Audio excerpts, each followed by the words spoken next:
this video is just a quick introduction to Photoshop. For those of you that have not used it before, and for those of you that have, just a couple of things that you might not know or that you might not use very often in Photoshop.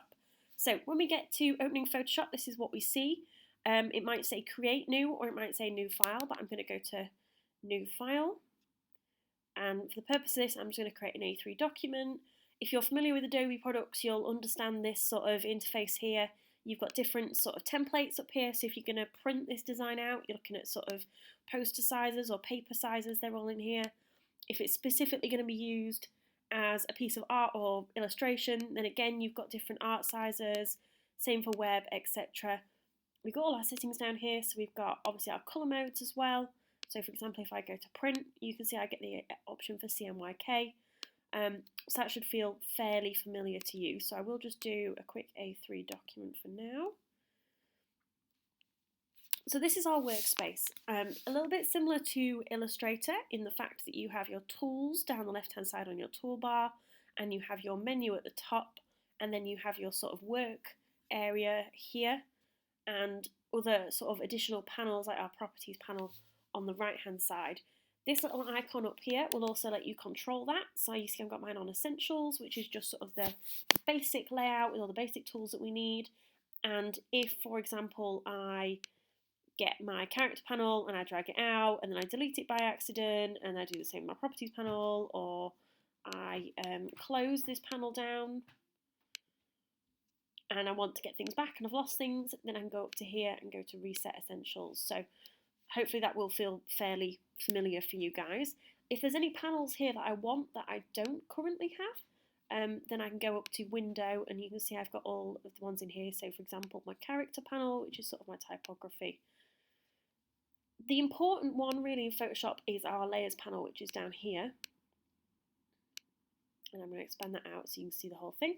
So every time we create something new in Photoshop, so for example a piece of text, and again another piece of text, and again another piece of text, you can see it naturally builds a new layer.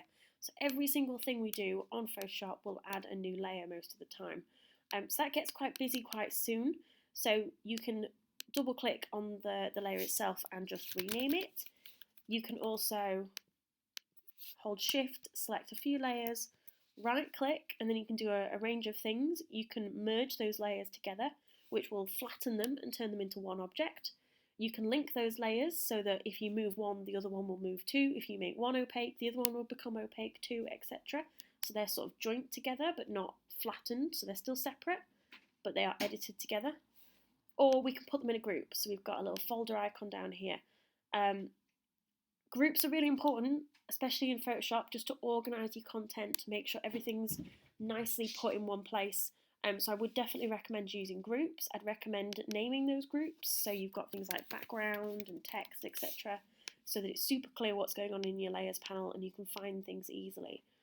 We can also lock those by using this little padlock up here. So I select the layer I want to lock, and I'm going to lock it. My opacity is up here as well. So let's say I'm going to select these and I'm going to use the little bucket here, which is a bin icon to bin those, delete them. So if I go now and draw myself some text, you can see when I do my opacity, that controls that layer and only that layer.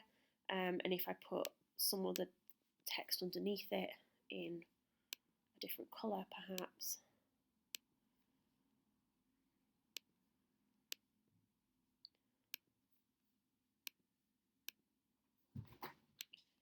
you should be able to sort of see that through.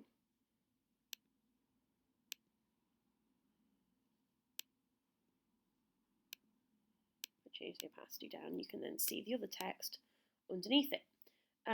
So really simple introduction to your layers panel. So all of your layers can be named. All of your layers are separate objects or items that you have created. Whenever you create something, always put it on a new layer. So especially if you're going to use, for example, the brush tool here. So I'll just give you a really basic sort of example. If I'm going to, I don't know, draw a line through that text, you can see it's on a new layer. So I can now control that, I can move that, I can make it bigger, I can make it smaller. If I'm not quite happy with it, I'm going to lock those two so that they don't shift. it's its own thing, so it's editable in its own right. If I had not done that, so if I delete that layer and I unlock this and I go back to my paintbrush and I do the same thing again, you can see it's already telling me don't do it because I'm getting an error. But that would draw, so if I do rasterize this, so if I go again and try and do it, click OK, you can see now it goes over the top of the text. It's on the same layer, so I can't select that on its own. They're joined up, so they're permanent, and I can't do anything about that. So always make sure you've got stuff on separate layers so that you've got that constant ability to go back, readjust, amend, move, change.